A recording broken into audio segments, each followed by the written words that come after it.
Good morning, everyone. I'm Cheryl DeMars, the President and CEO of the Alliance, and I'm so delighted to welcome you all to our Spring Symposium.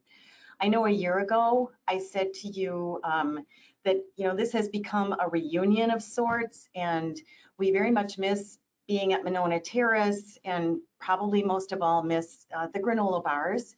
And I thought we'd be back there this year, but here we are, safe, sound, and virtual.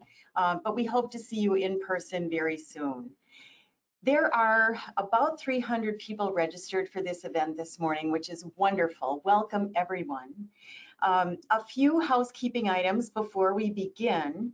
All of you are in mute mode, but we want to hear from you. So please use the chat feature to ask your questions. And certainly if you have any issues with technical things, put those in the question box. All of the materials for today's session can be found in the handout section of GoToWebinar. And we also want to thank our sponsors, National Cooperative RX and Delta Dental. You'll find additional information on these organizations in the handout section as well. So the program today, our program today will shine a bright light on the issue of healthcare costs, and more importantly, what you can do to give you tools to take action as employers, how you can use, importantly, data to help you guide your efforts to manage healthcare costs. We all know that healthcare costs are a problem. And Kristen, if you go to the next slide, please. Healthcare costs are a problem in our country, and it's why the Alliance was founded 31 years ago. You all know what you're spending on healthcare and how this impacts your businesses. This slide does a great job of illustrating how healthcare prices have changed compared to other expenses for families over the last 20 years. You'll see overall CPI increased about 50%. Average hourly wages increased about 75%, and hospital prices increased 225%. Healthcare is eroding our ability to pay for other things that contribute to the health and well-being of our families. Our keynote speaker today, next slide, Dr. Marty Makary is the Chief Surgical Oncologist at Johns Hopkins and a New York Times bestseller. We'll next have a panel. Dr. Makary will be followed by a panel of experts, next slide, in the application of data to strategic health benefit management. And finally, we'll wrap up with a discussion of how you can get more involved in being part of the solution to create higher value healthcare. So let's get started. It is my pleasure to introduce Dr. Marty Makary. I read Dr. Makary's most recent book, The Price We Pay, What Broke American Healthcare and How to Fix It, last spring, and it was eye-opening. And frankly, it was disturbing. I remember when I was reading the book, my husband kept saying to me, "What are you reading?" Because apparently I was audibly emoting a range of feelings from hope and agreement to frustration and really despair. We are pleased to have Dr. Makary with us today. He is a professor at the Johns Hopkins Bloomberg School of Public Health. And Dr. Makary has published over 250 scientific articles on the redesign of healthcare, medical innovation, and vulnerable populations. He has been elected to the National Academy of Medicine and is editor-in-chief of MedPage Today. Dr. Makary is a frequent medical commentator and writer for the Wall Street Journal, the New York Times, and USA Today. And we're just delighted to welcome you, Dr. Makary, to our Spring Symposium. Cheryl, great to be with you. Thank you so much for having me. I'm a big fan of the Alliance. You've done a terrific job there with your leadership, and excited to be a part of this symposium. You know, what's driving this is it's the Wild West, let's be honest. People are charging as much as the market will allow them to charge. I don't think we have diabolical people in healthcare. I think we have really good people, even running our hospitals. But there is no one personality type of any stakeholder in healthcare. That's what I learned from doing the research on medical costs. There's no one incentive, motive, or mentality of insurance companies or small pharma companies or hospitals or doctors. Every stakeholder is different depending on their local environment, the competitive nature of their market, the morals and ethics of their leadership. And so we don't have bad people in healthcare. We have good people working in a bad system. By the way, this is not a system that we designed, this crazy system of high charge master prices for the purposes of offering secret discounts to different groups. That's not a system we designed, it's a system we inherited. I think we need to stop sometimes in healthcare playing a blame game and recognize that the system is broken. Now, employers all the time will tell me, you know, we have a really good deal on healthcare. Since the book came out, a lot of employers just say, hey, come take a look under the hood at our healthcare benefits. And I'll often suggest, you know, you can do better by putting things out to bid, shopping, swapping out the health plan, swapping out the PBM. And oftentimes there's this reluctance because there's a strong perception that we're getting a good deal right now. And that's the strong perception out there that's created by those selling these products. But let me show you on the next slide the RAND study. This was a landmark study. It showed that the average health insurance company is paying about 247% of Medicare rates. Now, no one's suggesting hospitals should be paid Medicare rates. I can tell you that as a surgeon, it wouldn't work. But the negotiated rate is 2.5 times the Medicare rate. Who's doing the negotiating for these insurance companies? Who's the customer? Is it the employer or is it the medical provider? Who are they catering to? If I'm Cheryl ever taken hostage by the pharma industry, if they kidnap me, do not have this negotiator negotiate my release because they're doing a bad job as a negotiator. 250% of Medicare is the average negotiated price in the United States. We've got all sorts of benefits advisors creating networks out there with direct contracts at 150 and 160% of Medicare. That's a big difference. Thank you again for being with us today. Your talk was inspirational, and as is your book. And I hope to meet you in person one day, as I said. Likewise. Thanks so much, Cheryl. Good to be with all of you and look forward to the panel. Yes. So we are going to transition now to our expert panel to provide you with some guidance on how you can use data to help you manage healthcare costs for you and your family. And Melina Kambitzi, our Senior Vice President of Business Development and Strategic Marketing for the Alliance, will moderate the panel. Melina? Yes, thank you, Cheryl. Good morning, everyone. Good morning.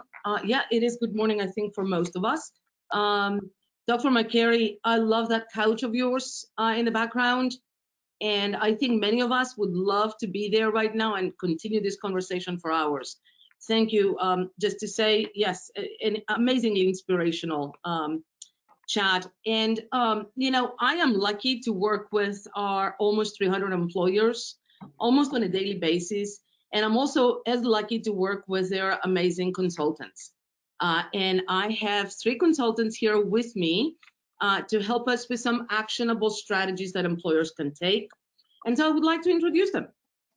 First, Jerry Fry, who is the president and CEO of Benefit Services Group. He co-founded the group in 1987. And then in 1912, he founded BSG Analytics, which is a data analytics firm. And by the way, full transparency, the Alliance has a very strong analytics department, and we're also using BSGA as a secondary analytics firm for our employers. So both his firms, both his services serve nationwide employers across a variety of industries. Everybody knows Jerry in Wisconsin. He is one of the great innovators in our state. He has served for over 30 years in various roles in the insurance and employee benefits industry. Next up, I would like to introduce Sarah Delaney, who is the Vice President of Analytics Services with Marsh & McLennan. Sarah leads a team of actuaries and underwriters at MMA and data analysts, and she's focusing on assisting employers in making data-driven decisions, and also works with the medical team at MMA. So analytics and medical, and we talked about appropriateness of care today, those two go hand in hand at MMA, which is a very interesting way of looking at data. She has many years of experience prior to MMA.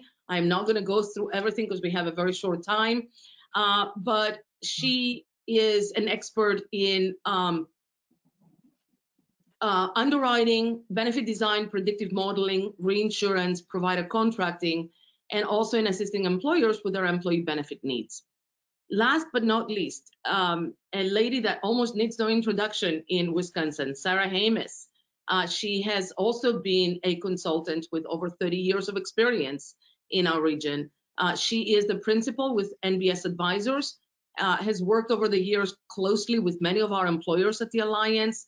She concentrates on finding, vetting, and monitoring innovative, non-traditional healthcare strategies, vendors, and healthcare disruptors that are emerging around the country in order to develop strategies and implementation techniques to benefit her clients. She has dedicated her practice and her career to helping interested employers, sometimes interested but sometimes rebellious, innovative employers, to disrupt and transform the traditional healthcare into sustainable delivery models.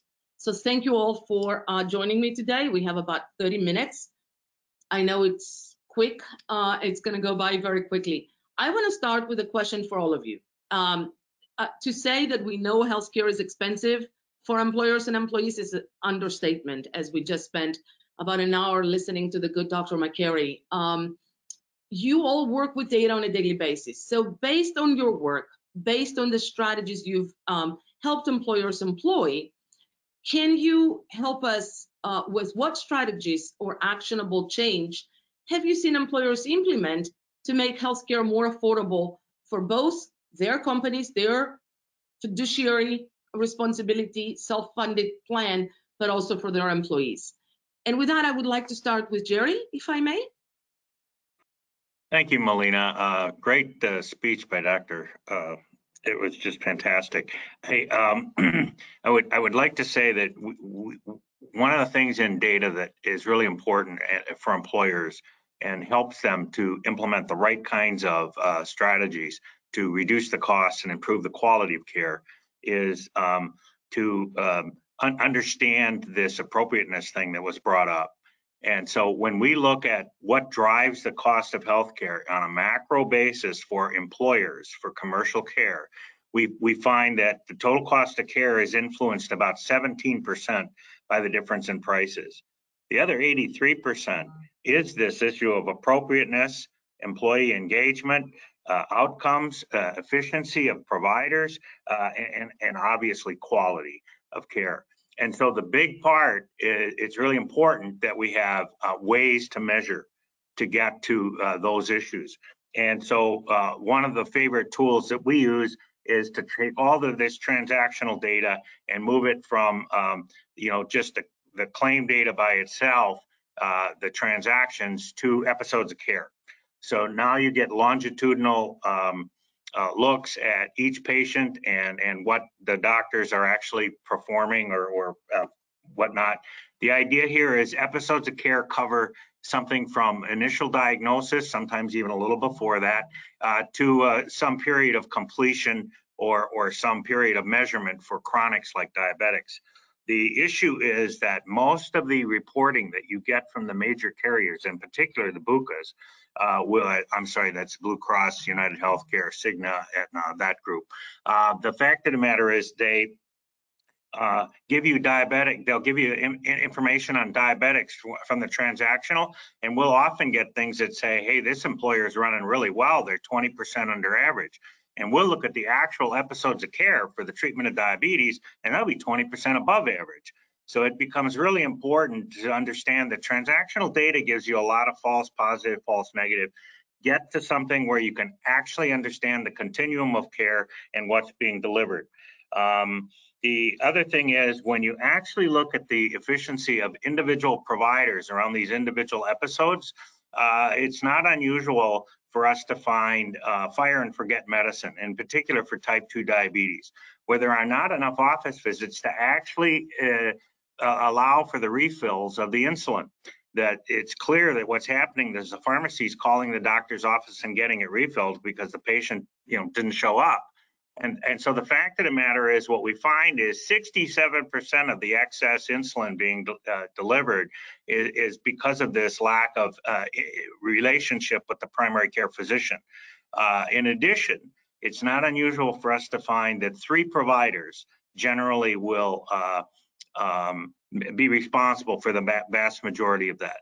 The last issue I would tell you is episodes of care allow you to benchmark considerably differently. And there was a discussion about the idea that, we can't just beat the other guy by a little bit. The system is broke. The pricing isn't right to begin with. So you need to start benchmarking to best in breed or best in class or best practice, however you want to put it. And the way you do that is take these episodes and then grade each episode essentially on how well it was performed. And what you're going to find out is, in general, it's not too far off of 40-60 or 60-40. It's in that range of episodes that are terribly inefficient. And so if you actually work on those, you'll find that in a $20 million spend, you'll find $8 million of episodes that are inefficient, even if you benchmark out normally across in other words, it would tell you that you're doing average. We can't afford average. We have to get to best practice. You need to go to episodes of care to do that. Thank you, Melina. Thank you, Jerry. Sarah Delaney, we do have 2 Sarahs, so I will be using last names. Sarah Delaney, could I ask you please the same question? Yeah, absolutely. I think we're coming at it from a little bit of a different perspective than Jerry is. All of the theoretical data that's actually going into the depth of some of those episodes of care, that's a wonderful thing, but the reality is a lot of our employers don't have access to some of those things. And so how are we actually bringing some of the other pieces? So my team, I will tell you, while we might not actually be some of the crazy geniuses that Dr. Makary was referring to, we do have a really strong team of data analysts that can really dig into the data in all aspects. But I think one of the things that is really setting us aside with our employers and helping to really make actionable change is bringing that clinical expertise. So not only are we just looking at the claims data, but Duexis was a really good example of one of them, being able to identify some of the things that really from the carrier aspect are inappropriate utilization, inappropriate care, understanding certain trends, even from the fraud aspect, looking at some of the things that may or may not be happening with some of the carriers. Actually yesterday afternoon, I was speaking with a large employer who actually bring in their medical and pharmacy data in files, but we also bring along some of their disability data. We're bringing along their work comp data, and we're really tying all of those pieces together on the total employer health side. But one of the things we were talking about was truly understanding what was happening in the data, and instead of just blanketing resources across the entire data set, really focusing small. And I think that's one of the most important things to talk about, is that it's one piece. So it doesn't necessarily mean that you have to find the right answer, because the reality with all of this data is there are so many different answers. So we're focusing on where the data is actually driving things. So when you look at data, generally back and neck pain is one of the high diagnoses that we see. But the reality is in a lot of locations, there's a high prevalence of chiropractic care. It's cheap care. Sometimes it's the feel-good care, and we let employers really kind of are okay with allowing some of that to happen. But how do we make sure that we're focusing not on a diabetic population that might not actually be the reality, and then putting some ROI on that from the clinical aspect? And I think that's what's incredibly important, is for us really bringing the 2 pieces together to kind of have that ammunition on both aspects. Thank you, Sarah. And Sarah Hamas, on to you. Same question. So if you're working with somebody like Jerry or Sarah Delaney, you're going to get a lot of different data that's, very useful. But if you're short of that, if you're not working with a transparent partner like the Alliance, there's a definite lack of actionable data.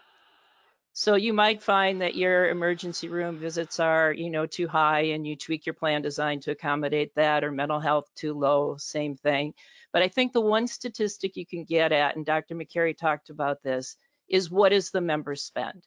And that number keeps going up and up and up every year. And our average workforce cannot afford it anymore.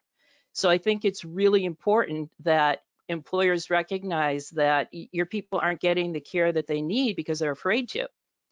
They may not understand where to go to get it, but they're afraid of that surprise medical billing. And just the video that Dr. Makary showed emphasizes that. So one of the solutions that I'm very, very big on is finding that strong primary care relationship and making it very affordable to your membership.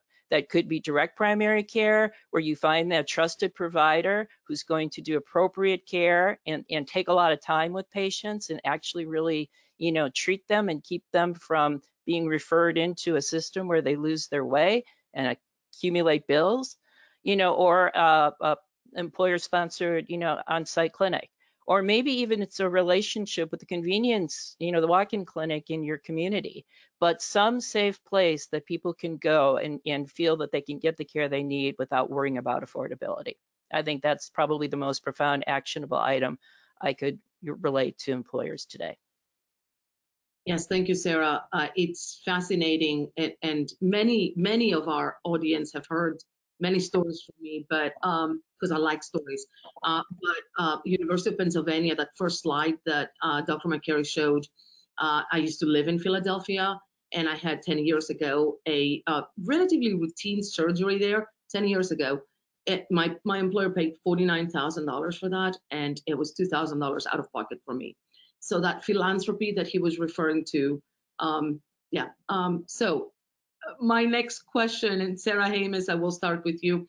How do your employers encourage their employees to make better care decisions? I love that Dr. Makary talked about benefit strategies, because I totally agree with him. That's definitely actionable in a variety of ways, as we just discussed. But how do your employers encourage their employees to receive better care? The best way to do that, I've found, is to create those choices for them. Tell them what is a smart choice. If you leave it to the member to navigate on their own, they get lost.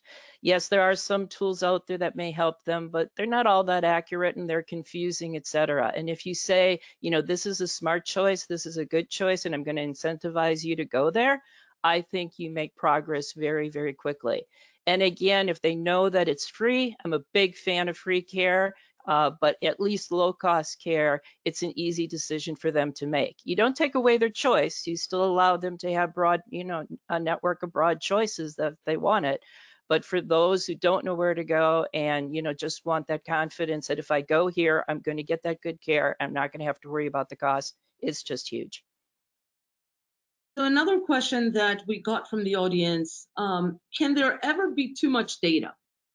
Where an employer may lose focus on what the employer's goals are. Jerry, could I go to you with that question? Sure. There's no end of the amount of data that's available. What employers actually need is actionable intelligence, and intelligence is way past just data. It has to be data put in the proper context, and it has to be put in the within the strategic plan of what the employer is trying to accomplish. So yeah, if somebody comes in with a 70-page report or something, that's not going to help the employer very much. There needs to be a lot of synthesis. And it was already mentioned, we do the same thing with respect to, there's a clinical review, there's actuarial, there's financial, there's a whole team of experts who apply themselves to the data to then give the employer the 2, 3, 4 nuggets that they can deal with. No organization can deal with the amount of change that might come out of looking at the pages and pages of data today. Sarah Delaney, same question to you. I think you would agree with Jerry here from what I heard from before. Yeah, absolutely. I would say that sometimes you actually get information paralysis, you just have so much information that you begin to just really not even know where to start. And I think that's where we really struggle with employers, that even from the carrier aspect, they're getting this 30-page report that they go through in 2 hours. And in all honesty, people are falling asleep because sometimes it's boring demographic information. What am I going to do with it, right? So exactly to Jerry's point, our job is to take data and make it information. And one of the things that we very much challenge our team on is, again, I can't agree with you any more than that, Jerry, giving them the 5 bullet points. What do I need to take away from this conversation, and what should I really be doing? Demographic information is nice to see, but what are you going to change? You're not going to change your hiring practices. You're not going to start firing everyone that is 55 and above and hasn't had a cancer screening, right? That's unrealistic and obviously unfair, illegal practices. So we're really seeing that. I would say there's all of this data available. Again, starting small. We don't have to have all the pieces. Let's just start somewhere and utilize some of that data. Yeah, so Jennifer, can you take me to the question that we just received from the audience at the bottom right? So one of the questions that just came through for our panel, how are you addressing the cost associated with patient compliance variation? Provider best practices are only as good as the patient's compliance with the best practice care pathway. Non-compliant patients are very costly. Any thoughts on how employers are addressing this cost through plan design? I'm going to start with Sarah Hamas. Thank you, Melina. I was just going to volunteer. Again, when you have that strong primary care relationship, I mean, I think that takes a big step in helping the patient be compliant, helping them to understand what they need to do, et cetera. I also think there are I know there's one organization who is focusing, they have a lot of direct contracts for bundled payments, but then they have a second aspect which focuses on the patient compliance. And as that patient goes through their journey of healthcare, they are incentivized to follow what they're supposed to be doing and follow that patient compliance. And they've had tremendous results.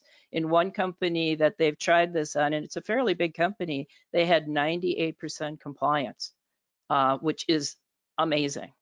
So I think if you coach patients along and spend that kind of time with them and explain to them what they need to do and help them do it, it's much more likely to happen. Melina, if I can add to that, actually. Oh, sorry. No, I would love to just tag on to that piece. Because Sarah, I think to the same thing when you were talking about the primary care relationship, we have a case study of a 500 employee group that was doing biometric screenings on site. They thought it was just kind of cream of the crop, leading edge 10 years ago. And they stopped offering biometric screenings because they had seen their primary care visits decreasing. And so they are now incentivizing the primary care utilization. And since then, they've seen a 25% increase in their primary care visits. They saw a 10% decrease in their ER utilization, and their cancer screenings are all 10 to 15% better than benchmark. So sometimes it's just about leading the care rather than you're really putting bad habits in people's minds when they've had a biometric screening, right? And now they don't ever have to go because my blood pressure was checked once this year. So Melina, I would also like to weigh in. I couldn't agree with the two Sarahs more. This starts with primary care. You need to have strong primary care relationships. Then you need to have the right network for referrals. And then you need to have some form of coaching, navigation, advocacy, whatever it's going to be termed, to then help the employee. And not just receptive, they have to be outbound. There has to be some connection to the provider system to help employees understand, because often their poor compliance or poor adherence is due to ignorance or misunderstandings about things. And so I think those are the three things. You've got to have the primary care connection first. You need to have the right referral network, and then you need to have the resource for the participant. Yeah, so Jerry, let me do a follow-up to this. And for some reason, to my technical folks, it shows me that I have a slow connection. I'm in the office. I shouldn't, but so if I interrupted anybody, I apologize. Jerry, so there is a follow-up question to this. Can someone comment on the pros and cons of primary care relationships in a state where most primary care docs are owned by consolidated hospital systems. Sherry, I'm going to start with you because you're in Milwaukee, so you're in a very hot market right now. Yeah, so talking about integrated care, so first off, a little bit of context about Wisconsin.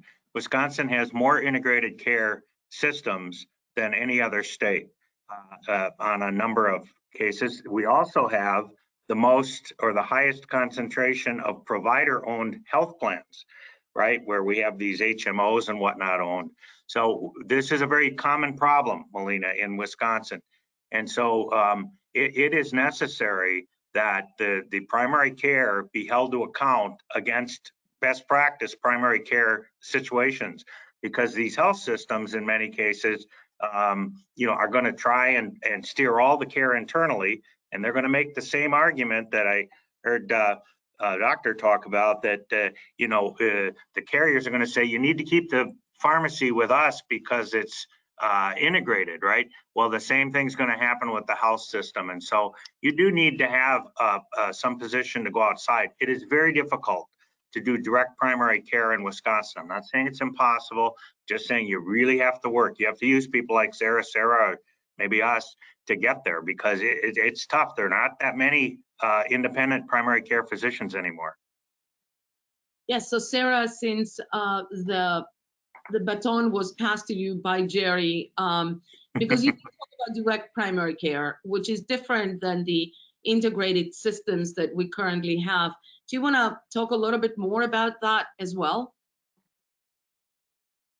Which Sarah? Oh, yeah, sorry, Sarah Amos. Yes, well, I think direct primary care is coming back. I was talking to a doctor who does have a direct primary care practice up in the northern part of the state, and he shared a statistic with me that 80% of doctors working in healthcare systems are not happy doctors. They don't get to spend the time with their patients. They become revenue generators, which goes against everything that they've been taught, et cetera, and they just want to get back to treating patients. So I like the independent relationship. I think it can dovetail nicely with the so-called integrated care that Jerry was talking about, and it gives people a different perspective. So I think direct primary care is coming back. I think the Alliance is focused on that as well.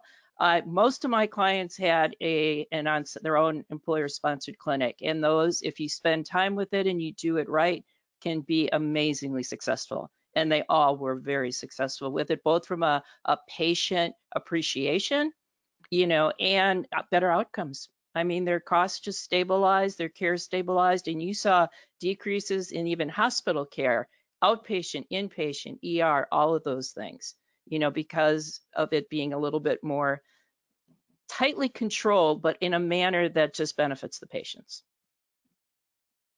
Sarah Delaney, something to add?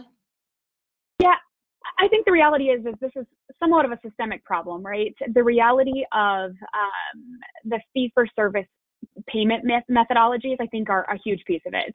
So with these integrated health systems, I sit in South Dakota, and 90% of the providers in South Dakota are based in 2 different health systems. So it is incredibly integrated in those health systems, and it's a systemic problem where they are more insulated in that integrated model to really retain that fee-for-service model. And so I think that's where some of these bigger names from a brokerage aspect and from a data and analytics aspect are really pushing these integrated health systems to use quality of care. And we're testing for data, we're asking for data. So the reality is it's probably not a small or mid-sized employer that's going to be able to do this. I have a 20,000 employee group in the state of South Dakota, which, if you know anything about South Dakota, that's a great majority of the state already. So they're able to help push the health systems to really be able to report their care a little bit differently and their methodology. And so I think it is a slow burn, unfortunately, that is going to be within the industry, that paying and incentivizing fee-for-service has to go away at the physician level, so that it truly is. Direct primary care is a great example of that. You take away those barriers and they truly can treat the patient. So it has to go all the way up the entire system, and I think that's a big struggle. So as I'm watching our time, one last question, and I know there's lots more, but we will do this again because it was a beautiful discussion. So we talked 20,000, employer group 20,000. Well, our average size here in Wisconsin is what, 170 to 200. So Sarah Hamas, I'm going to come back to you. How do smaller employers get access to their data? Is it possible? It's very possible, but I don't think it's really the size that matters as much as the partners you choose. I mean, you can be a 10,000 life group, and if you're choosing the wrong partners who aren't going to share good data with you, who aren't going to allow you to steer to efficient providers or process claims from bundled payments, you're not going to be able to change your health plan. You've got to look at healthcare differently. So even if you're small, and I think, Melina, the Alliance is a good example of this, you have, what, about 50 employees, 60 on your plan, self-funded, steering to the right providers, the smart networks, et cetera. And you can do that no matter what size you are. I think it's just important to understand that, just self-funding doesn't change a lot. If you just self-fund your plan and do nothing differently, you're probably not going to see much improvement. You really have to, like Dr. Makary said, be bold, think differently. What are the problems and what can we do to solve them? Now, I suppose if you are fully insured and you took the deal because you got a 3-year rate guarantee and you couldn't walk away from it, well, then, push the insurance companies. They have the data, and push your broker to push the insurance companies to get that data. If they win and control costs, you win as well. Yeah, we have about 60 employers, 55 to 60 employers on Quality Path right now, and another 60 to 70 that are actively steering, and many more that are coming into our tiered network. Just a little plug for the Alliance. I know this is not about the Alliance. But Jerry? that is so important, because you are identifying those smart choices up front. If you don't have somebody doing that for you, it's a lot of work, and it's a lot of work to go out and direct contracts. So thank you for doing that and setting a role model for other networks who can do the same thing, because it is good for everybody. Mm-hmm. Jerry, just about a minute of final thoughts, and then Sarah Delaney. I know I have, by the way, we have more questions coming through, and we're gonna try to, our audience, we're not gonna get to them now, but I'm gonna work with Sarah, and Jerry to try to answer some of them via email, because I know who they're coming from. So Jerry, about 30 seconds of final thoughts, and then Sarah Delaney as well. Yeah, there's no doubt that the most important thing, regardless of your size, regardless of access to data, is get that primary care relationship set. Then give the employees some access to great information about where to be referred to. And the last thing is make sure you have some form of navigation, coaching available, because at the end of the day, even if you don't get data, the employee will tell that coach what they need. And if that coach is informed with the right places to help people go to and provide help, that's the best response to information or data that we could get, is that patient asking for help, and us using the information we know about the community and the providers in that community to get the best result. That, by the way, is what the Alliance does best. Ms. Delaney?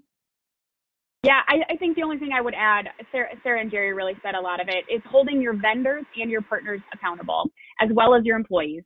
So it's all about getting the right partners. The reality is Abuka, so much like what Jerry said, those blue plans, there's United, Cigna, Aetna's, they're probably not going to give you much access to the data. You're a small fish in a very large pond. So picking some of these other partners is probably a great idea, and then holding them accountable. And then to the same thing, holding your employees accountable. They are adults, they can make decisions. Help to steer them in the right direction, but also give them the tools to actually make some of those decisions appropriately. And some of it is truly just education. It's not forcing in a lot of aspects. And so just thinking about it differently. Well, it was my pleasure spending 35 minutes with the three of you today, following an incredibly rich presentation. Thank you very much. I am now going to turn it back to my President and CEO, Cheryl DeMars. Thank you, Melina, and thank you, panelists. That was such a great discussion. So today, You've heard Dr. Makary give us a stirring overview of the problems that we must and can address in healthcare and where things are headed. You heard our panel talk about the guidance about what we can do as employers within our organizations to make an impact. And now I want to end by talking about what we can do as employers by working together. You'll see the next slide for now the third time today. This is just such a good reminder of the work that we need to do in healthcare. And truly, job one is getting reliable sources of information. The old adage is true: we cannot manage what we can't measure. That brings me to the Employer Price Transparency Study, or sometimes called the RAND study. Kristen, if you'll go to the next slide.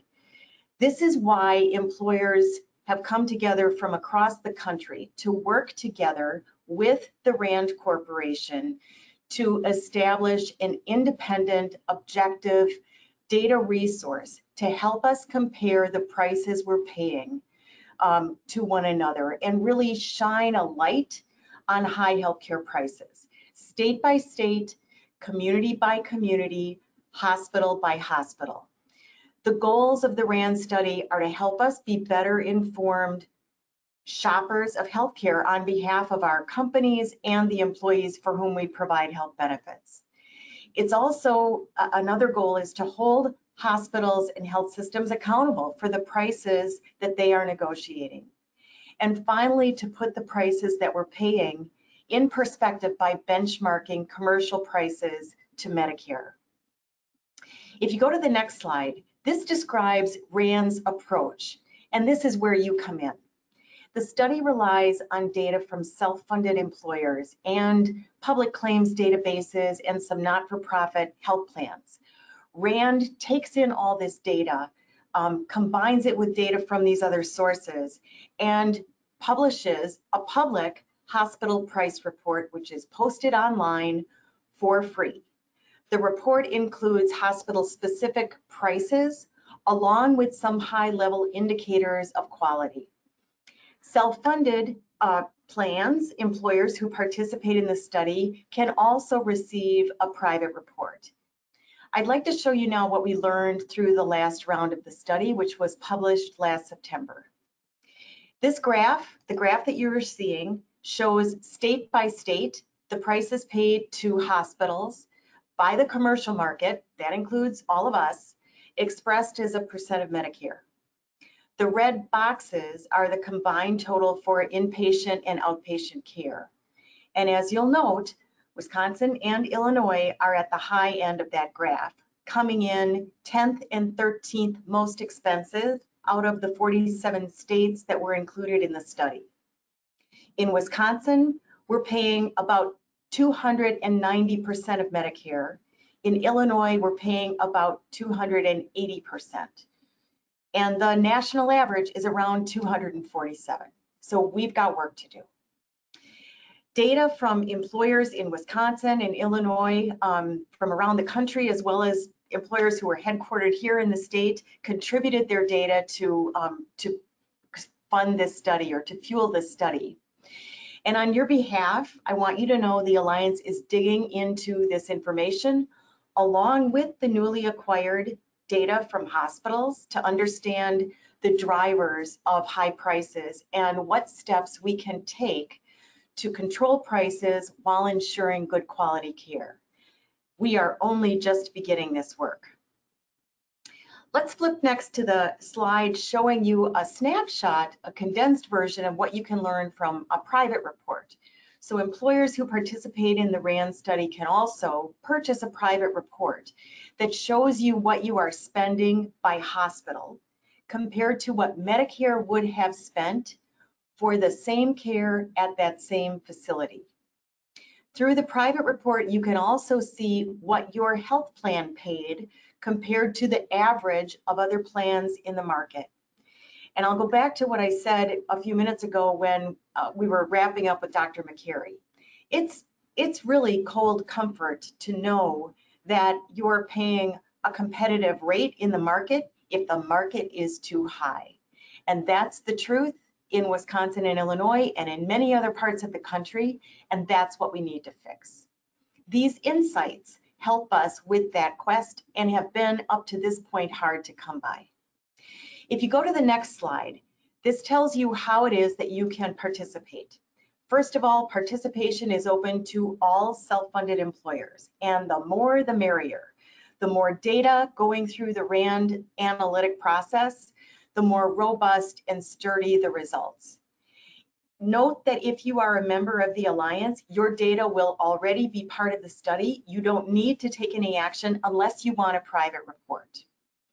If you are an employer that's not part of the Alliance, or if you are a consultant or a TPA who wants to offer this opportunity for your clients, it is easy to enroll.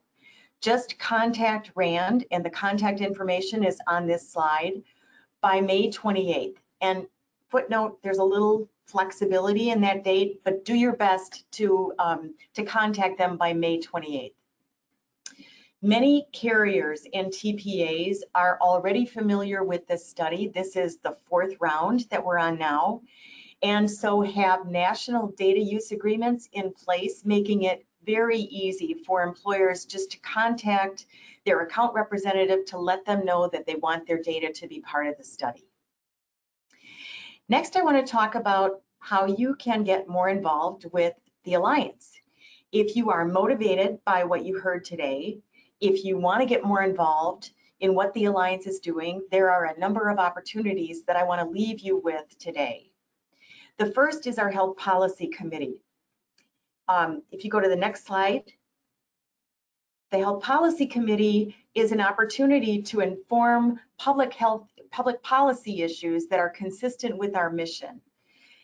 This opportunity is open to any current employer members of the Alliance, and it really is about telling your story to us and to members of the legislature and the administration so that the voice of employers is well understood at the state capitals.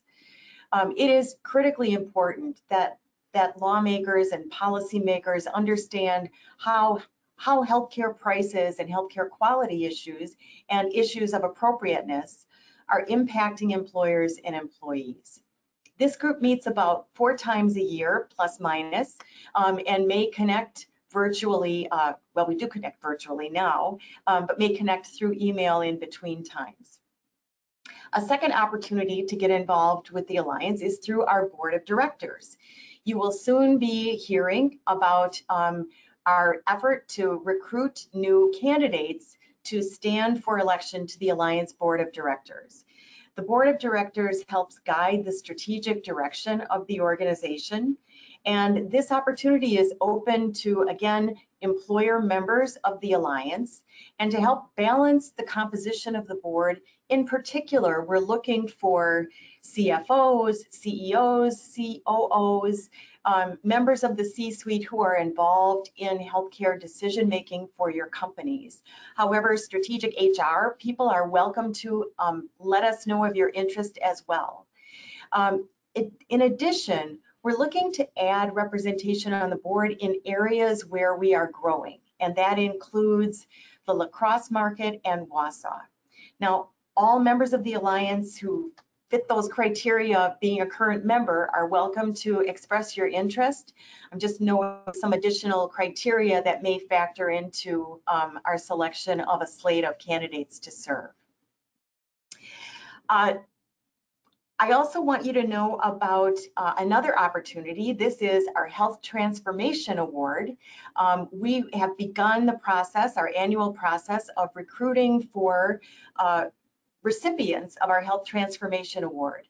So if you or someone you know has done a remarkable job of moving the needle on healthcare, transparency, benefit design, etc., we invite you to nominate yourself or that organization or individual that you know to be recognized with our Health Transformation Award. Watch for information by May 19th. We'd like those submissions to be included, and winners will be announced at our fall symposium and annual meeting on September 16th. That takes us to the end of our session for today. I want to thank you all so much for attending, and I hope you have a wonderful rest of your day. Stay well.